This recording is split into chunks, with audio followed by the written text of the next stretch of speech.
Well, good day. Here we are doing driving in Korea. My name is Joe. Please, before you go any further, please, like this video or don't like it. Please subscribe. Get a couple of hundred more subscribers. We can start doing this live while driving, according to YouTube's policies. If you enjoy this. Only if you enjoy this. If you don't enjoy this, just don't watch. Yeah. Alright. So, let's see. Today is... Here we go again. Trying to remember what the date is. This is July 11th. Thursday, July 11th. Quite an eventful week. I'm just saying, okay. I'm going to talk shop for a bit. I have been worried. I've been worried a lot.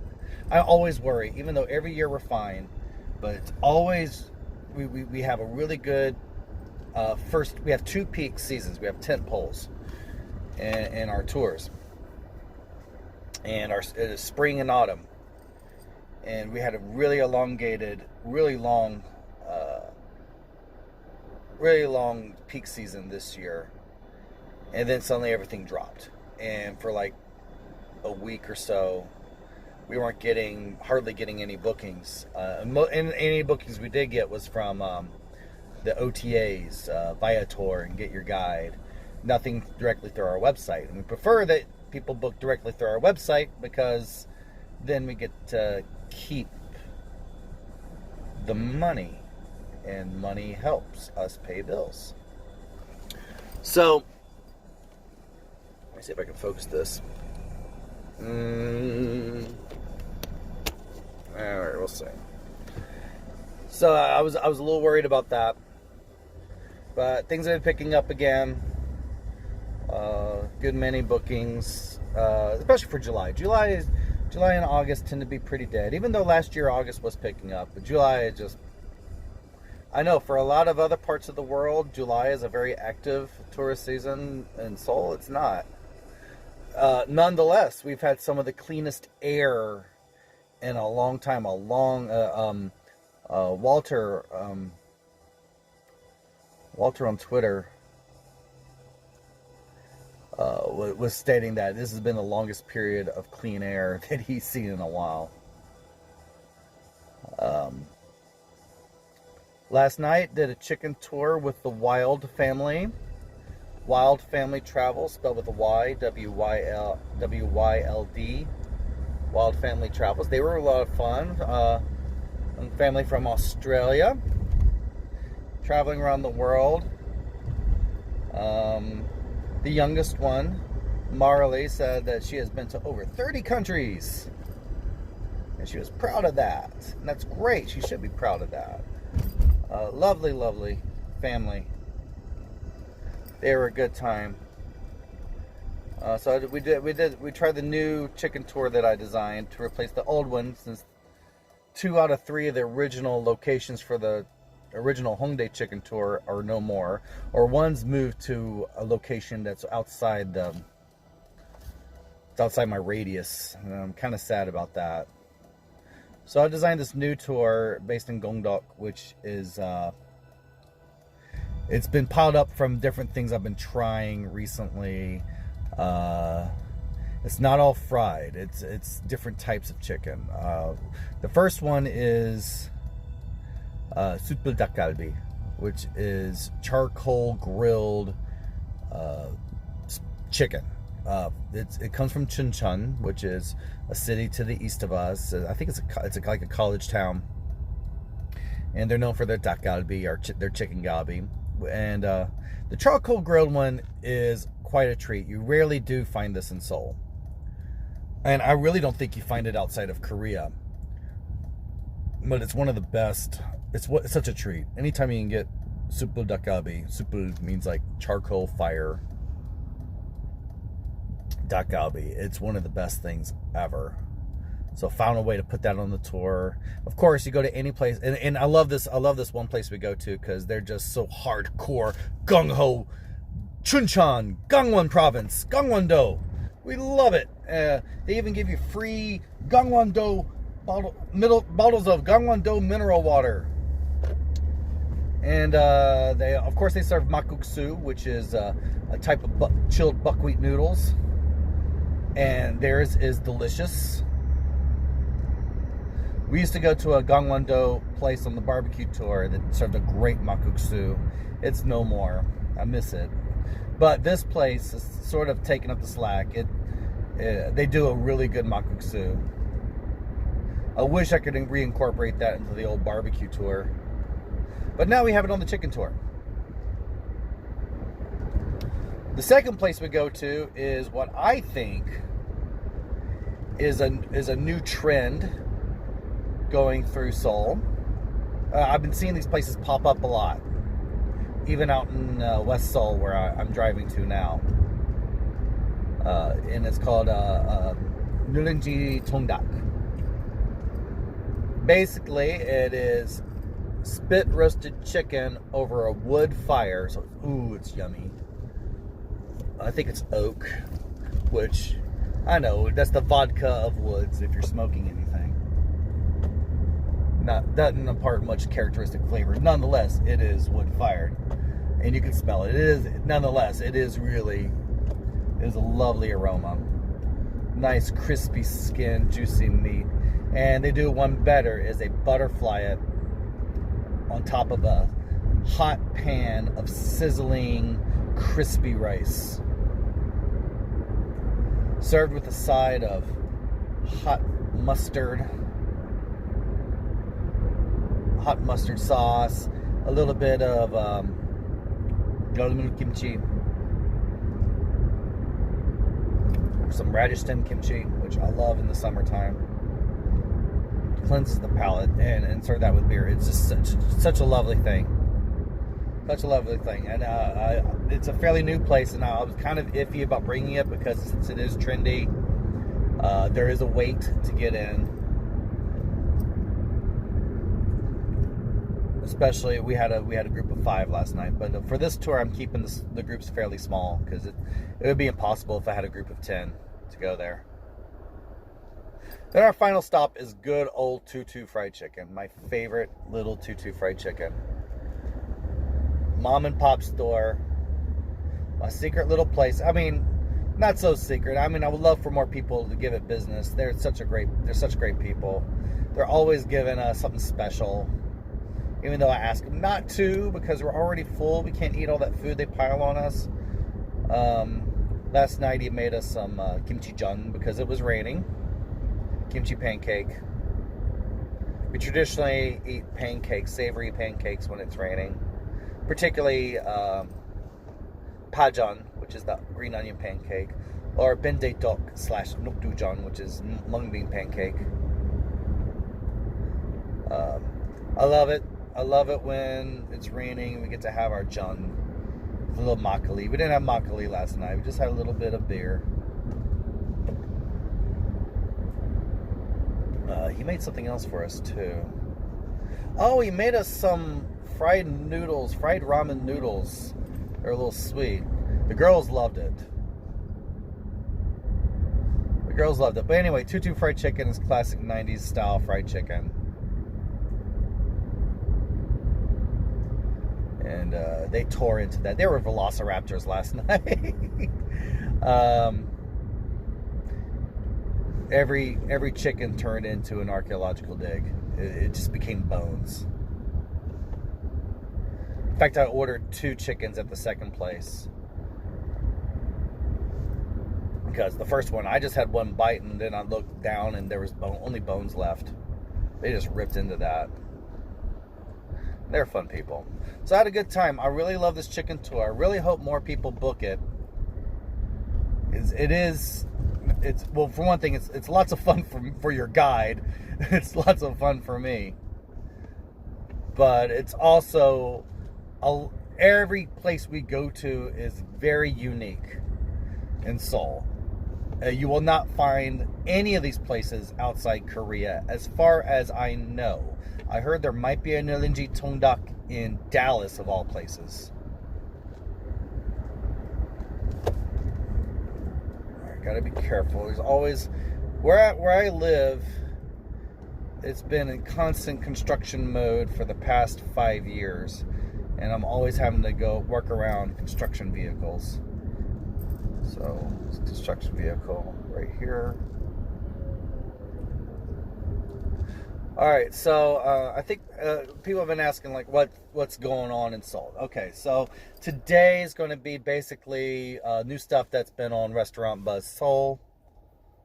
On Facebook, one of our groups. We have a good many members on it, so it's a really good resource, especially for international foods.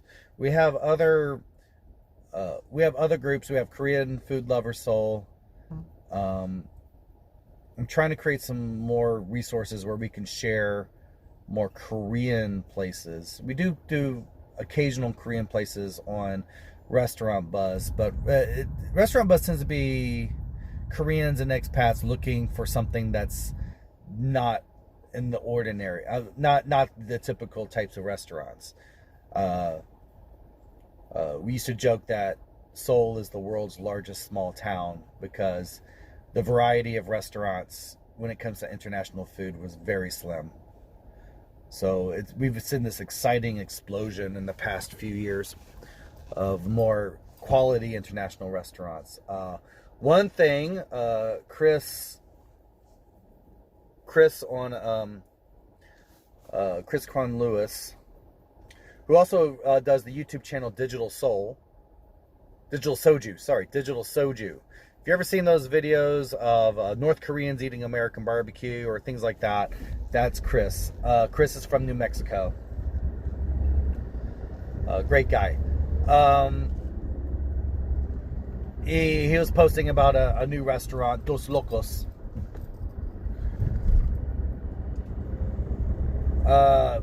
New Mexican restaurant.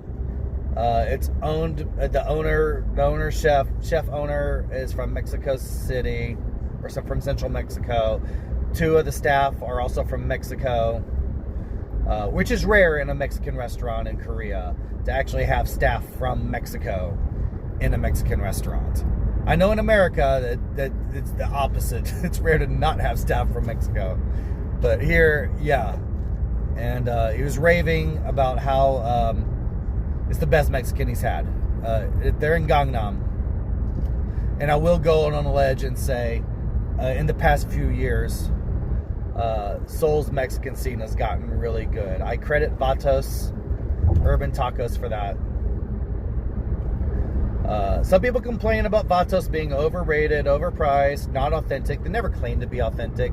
They were always Korean, Mexican. They were guys from Texas and California making the foods that they love. Their old comfort foods, which is a mix of Korean style Mexican. Nothing wrong with that. And they came at a time when there was nothing. I mean, there was Pancho's, which I called the taste of sadness. Tomatillo at the time, which Tomatillo was the best you could get at the time. And that they used flour tortillas. Vatos came around, and they came at the right moment. They came right when social media was getting really big in Korea. I would say they sparked the whole matchip movement, where people were sharing the cool new place and standing in line just to take pictures of yourself in the cool new place, because it used to be a 2-hour wait to get into Vatos. It still is crowded, even though they moved to a larger location. But that really created a market. What they did was they did market terraforming. There was no market for Mexican food amongst the Korean populace until Vatos made it cool. Then the Korean dining public got a taste for Mexican food, craved more. It opened the door for more Mexican places to show up. We've had great ones, and then we had Mostas. Is that it? Mostas? But anyway, that was we also have the worst Mexican in Seoul, which is if you ask for beans on your taco, they put canned baked beans on it. Then they top it off with Thousand Island dressing. That's dos mas, yeah. Which is popular in university areas. But then we've had El Pino 323.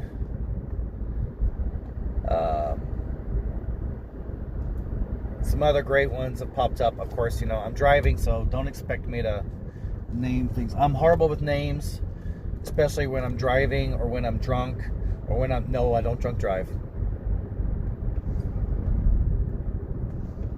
I even have a breathalyzer in my car to make sure I do not do that.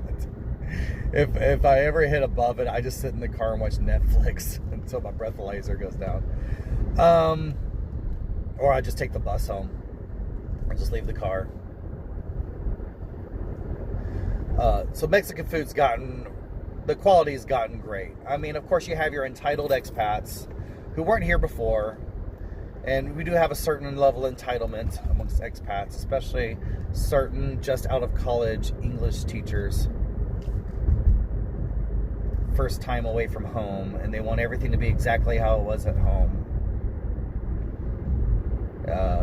When you're in Asia, don't compare the Mexican food to what you had when you're on spring break in Cancun.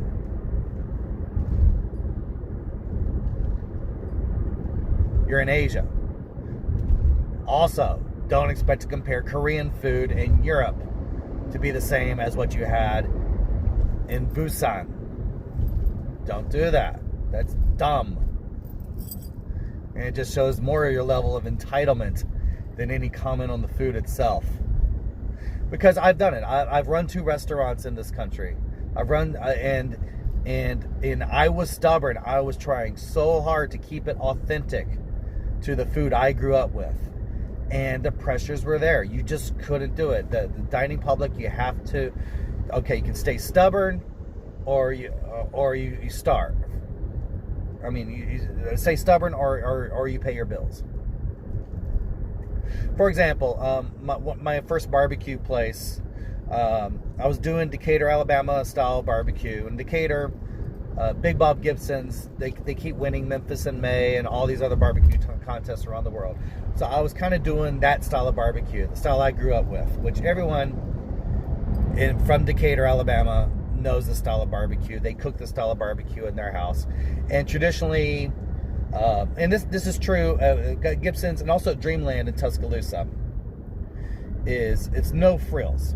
It's no frills because the food is supposed to be so good. The meat's supposed to be so good that the other stuff is just window dressing.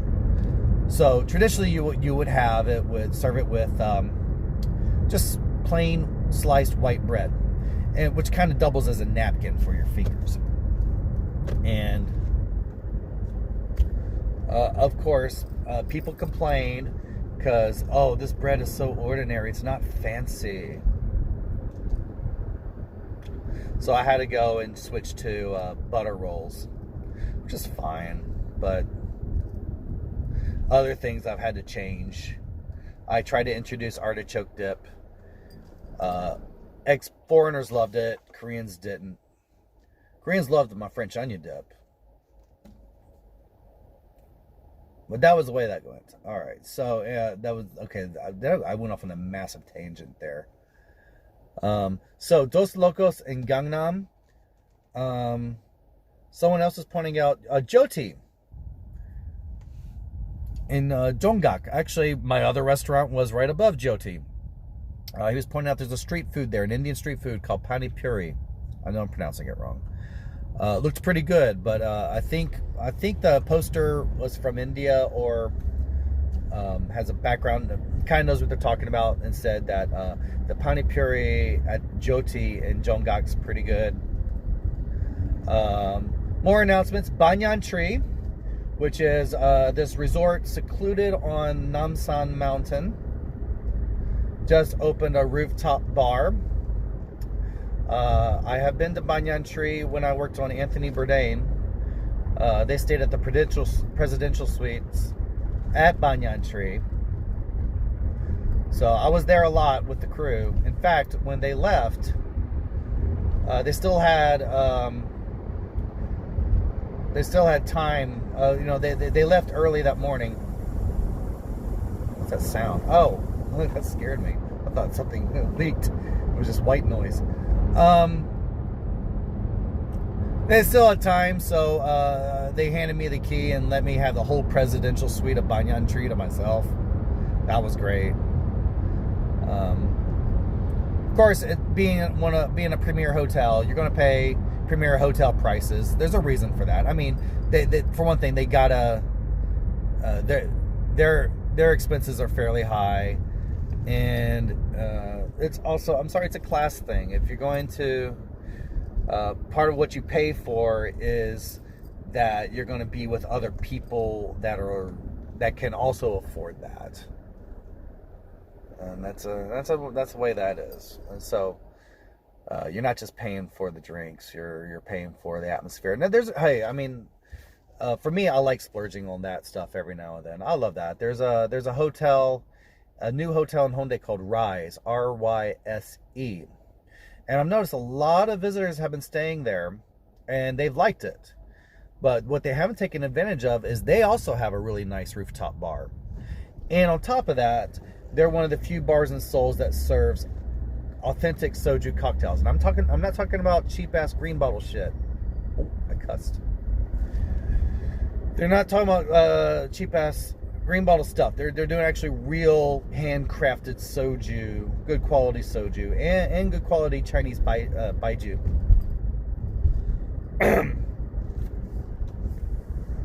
They're making cocktails out of that. I had a few of them there. They're on $25 each. They're delicious. They're just amazing. The bartenders won international awards. It's quite good. Some other stuff in the news. In Cheongdam, there does exist a Baskin Robbins 100 flavors. 100 flavors in Cheongdam. And they have some special where for 12,000 wons, you get 10 scoops of ice cream. Tell me how that turns out. I'm borderline diabetic. I ain't going to do that. But if you can handle that, go for it. Reminds me of that giant ice cream sundae from Bill and Ted's Excellent Adventure.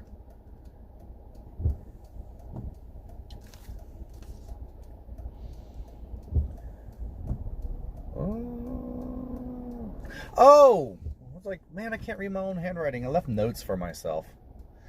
Big news. Also, restaurants are now allowed to deliver draft beer.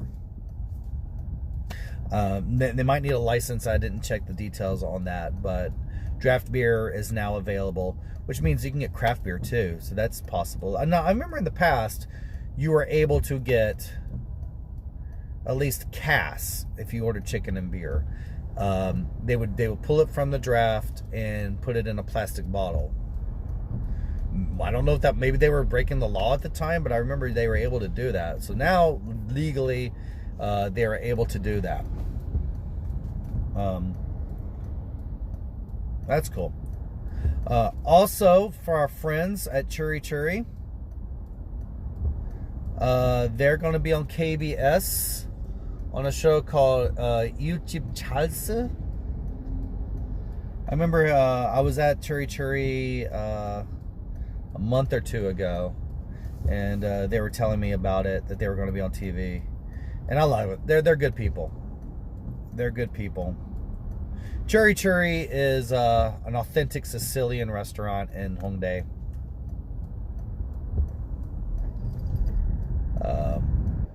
Just beautiful food they make. It's home food. It feels like home cooking there. All right, I see you. I see you, ambulance. I'll let you go. See if anyone else does. So check them out. I really love supporting them. They're really good people, and they just make an excellent food. Some of the best cannolis, of course. I mean, Fiore, she's Sicilian. and she just makes excellent cannolis. And their arancinis are great too. Other news, speaking of Italy, a Roman dessert bar called Two Sizes. They're doing a soft opening on the 13th this weekend. They're in Hongdae. I don't know exactly where they are, so just do a search on Facebook. They're doing an Instagram and Facebook campaign right now. It's something about if you share something, they'll give you a free tiramisu.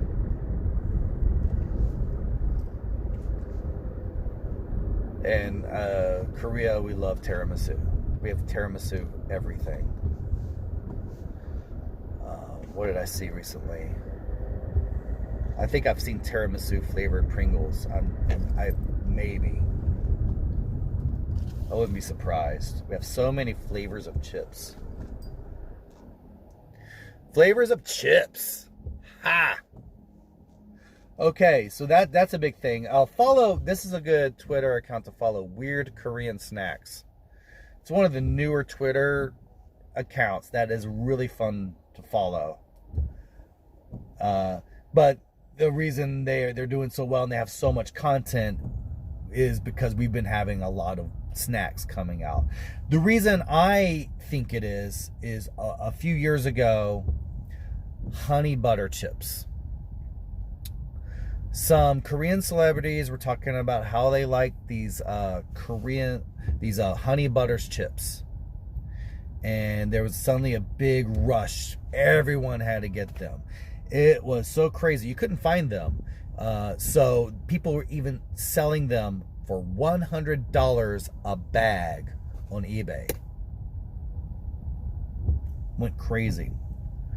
So other snack makers and the snack makers that made honey butter chips, they went, ooh, there's something to be done here. So they've been trying to come up with a new hot thing, which means come up with the weirdest stuff and just throw it up against the wall. I mean, Harry Potter's Bertie Bott's Beans has nothing on this. You have so many funky flavors. There's cola flavored chips, yogurt flavored chips, tuna and mayonnaise, caramel. There's grilled sausage I had this weekend. Some really funky flavors. And there's always just new combinations of things. So Weird Korean Snacks on Twitter does the Lord's work and actually tries them. Oh, that has to be fun.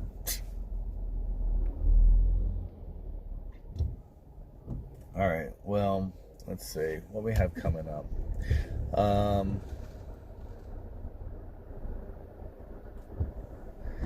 Yeah, I'm getting contacted more by influencers wanting tours.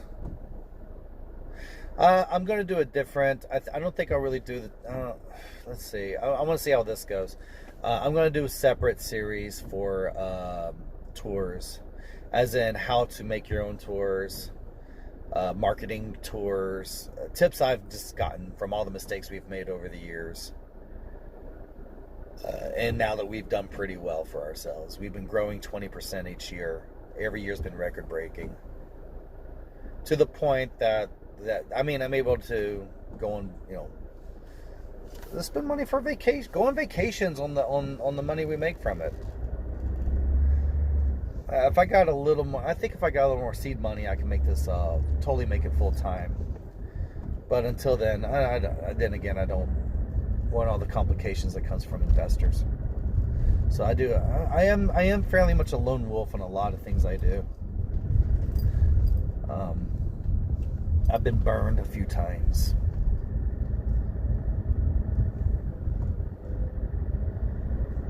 So I'm a little skittish about going into business and having investors and stuff. I found that it works better on my own. So if I can do everything on my own with my own money, my own capital. It works better. So, but on the downside of that is that I grow more slowly. I don't have government grants. I don't have angel investors.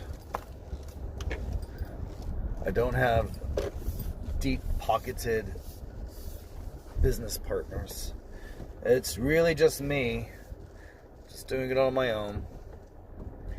And whatever I make, I put back into the business.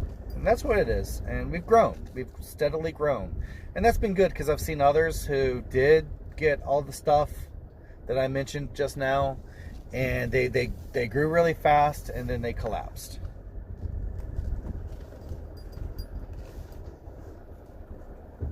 And mine's been kind of slow and steady.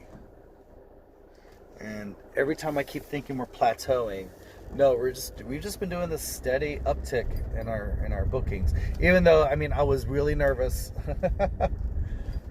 really nervous about last week with our bookings just suddenly dropping like that. But now they're coming back up, and I'm feeling better.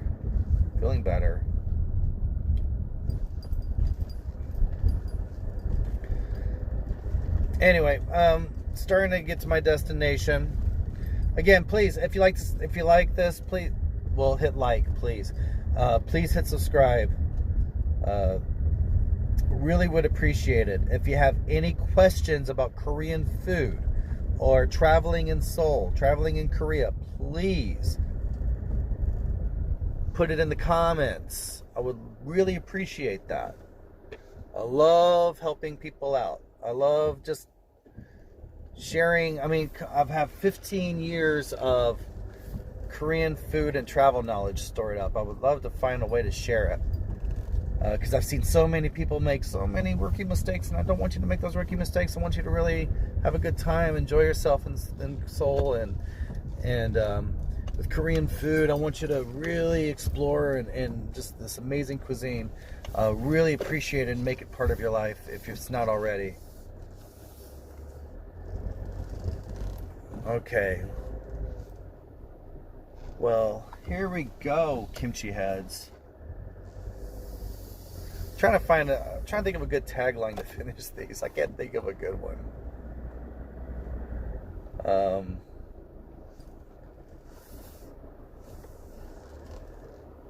So let's see. So until next time. Hold on, let me get down here a bit. Then I'll sign off after I navigate this. Yeah, I know. Okay, until next time. 안녕히 계세요.